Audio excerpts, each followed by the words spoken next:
అదరకొట్టే కారం రంగు రుచి ఆచి కారం పొడి. బుద్ధం శరణం గచ్చామి, ధర్మం శరణం గచ్చామి, సంఘం శరణం గచ్చామి. ఇది బౌద్ధ భిక్షువుల నోటి వెంట తరచూ వచ్చే మాట.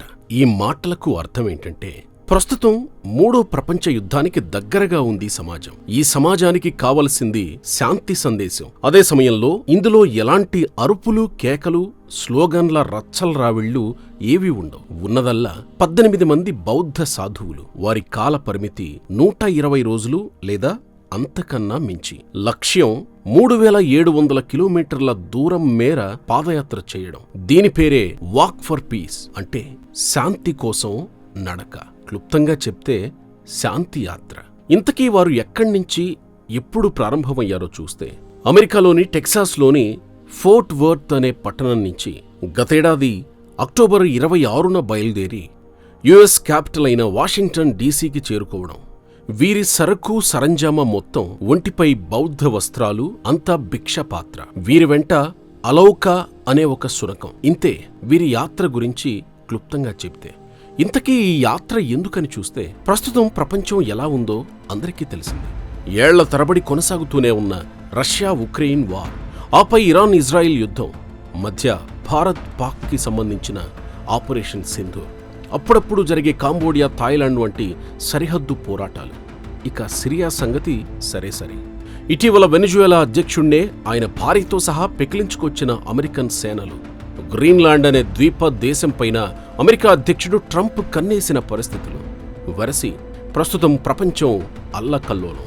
ఇక ఇరాన్ అంతర్గత విషయాలకొస్తే, ఏకంగా 30,000 మంది నిరసనకారులు చనిపోయారన్న వార్తలను బట్టి చూస్తే ద గ్లోబ్ ఈజ్ ఫైరింగ్ అని అనాలనిపిస్తోంది. ఏ దుష్ట దుర్మార్గుడో ఈ భూగోళం కింద మంట పెట్టేశాడా అన్నంత ఆందోళనకరమైన పరిస్థితి. ఈ మధ్యకాలంలో ఎలన్ మస్క్ ఒక మాట అన్నాడు. త్వరలో తాను మార్స్లో ఒక కాలనీ కడతానని, అందులోకి కొందరు మనుషులను తీసుకెళ్లి అక్కడ వారు హాయిగా జీవించేందుకు వసతి సదుపాయం ఏర్పాటు చేస్తానని అన్నాడు. కారణం, ప్రపంచమంతా అశాంతితో రగిలిపోతోంది.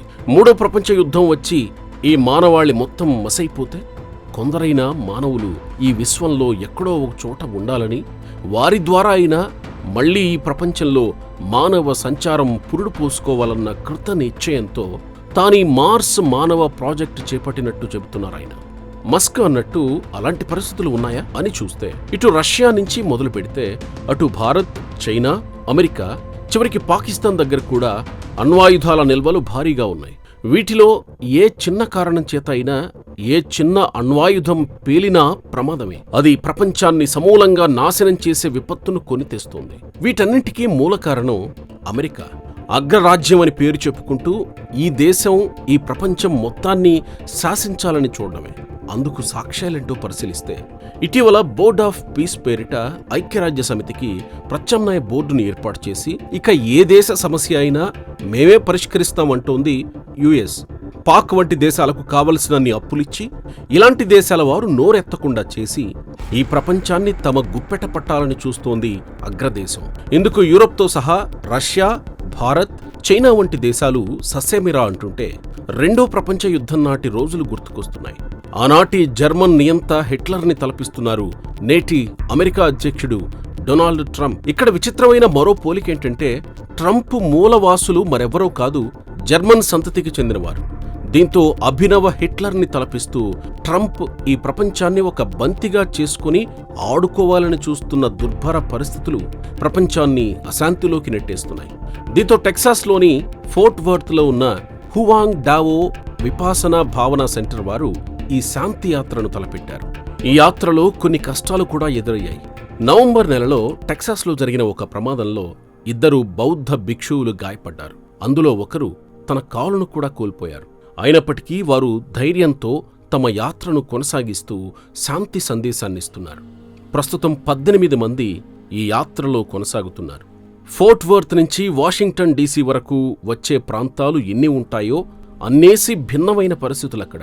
మండుటెండ, గడ్డకట్టే చలితో పాటు వర్ష బీభత్సాలు, ఇలా ఎన్నో ప్రకృతి విపత్తులను దాటుకుంటూ వారు ఈ యాత్ర చేస్తున్నారు. రాత్రిపూట టెంట్లు లేదా రోడ్లపైనే విశ్రమిస్తున్నారు. వారు వీరిచ్చే పండో బ్రెడ్డో తింటారు. అది కూడా ఒక్క పూట మాత్రమే. ఇదంతా ఎందుకు, ఎవరికోసం అంటే, ఈ ప్రపంచం సుభిక్షంగా ఉండడం కోసం. ఎక్కడి నుంచి ఈ ప్రపంచంలో అశాంతి చెలరేగుతుందో అక్కడి నుంచే వీరు తమ శాంతి సందేశం ఇవ్వదలుచుకున్నారా అనిపిస్తోంది. ఇది గుర్తించిన అమెరికన్ సమాజం అడుగడుగునా జననీరాజనంగా మారుతోంది. అమెరికన్ మీడియా అయితే వీరి శాంతి యాత్రను ఆకాశానికి ఎత్తేస్తోంది. ఎందుకంటే ఇక్కడి పరిస్థితులకు ప్రస్తుతం అవసరమైన శాంతి సందేశం వీరు అందిస్తున్నారు కాబట్టి. అలాగని వీరేమీ పెద్ద పెద్ద ఉపన్యాసాలివ్వరు. ఇది మాటలతో చెబితే సరిపోయేది కాదు. ఇది ఆత్మనిచ్చి ఆత్మకు విస్తరించాల్సిన శాంతి కాంక్ష.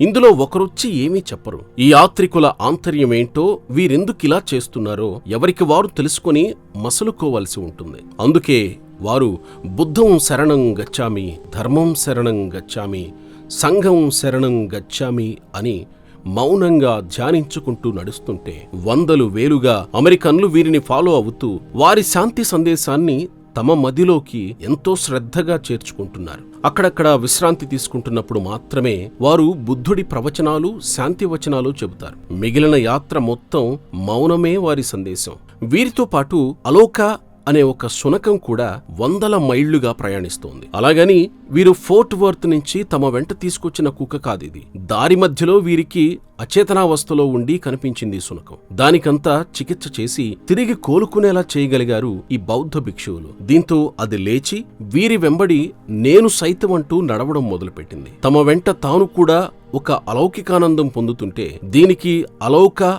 అని పేరు పెట్టారు ఈ బౌద్ధ భిక్షువులు. దారి వెంబడి వీరిని ఎవరైనా మీకేం కావాలని అడిగితే అంత శాంతి భిక్షం వెయ్యమని మౌనంగానే అడుగుతారు. నువ్వు నేను మనమంతా కలిసి ఈ ప్రపంచంలో ప్రశాంతంగా బతకాలంటే శాంతి శరణం గచ్చామి అంటారు వీరు. ప్రస్తుతం అంటే ఫిబ్రవరి 2026 నాటికి ఈ బౌద్ధ భిక్షువుల బృందం వర్జీనియా రాష్ట్రం గుండా వెళుతూ వాషింగ్టన్ డీసీకి దగ్గరలో ఉంది. ఈ బౌద్ధ భిక్షువుల యాత్రకు స్వాగతం పలకడానికి వందలు వేలుగా రావడంతో పాటు అమెరికన్ మీడియా కూడా ఎంతో ప్రాధాన్యత ఇస్తుందంటే వీరు సూచిస్తున్న శాంతిని ఈ ప్రపంచం ఎంతగా కోరుకుంటుందో అర్థం చేసుకోవచ్చు. బుద్ధం శరణం గచ్చామి, ధర్మం శరణం గచ్చామి, సంఘం శరణం గచ్చామి, అన్నింటికన్నా మించి శాంతి శరణం గచ్చామి. ఓం శాంతి శాంతి శాంతి. లోకా సమస్తా సుఖినో భవంతు.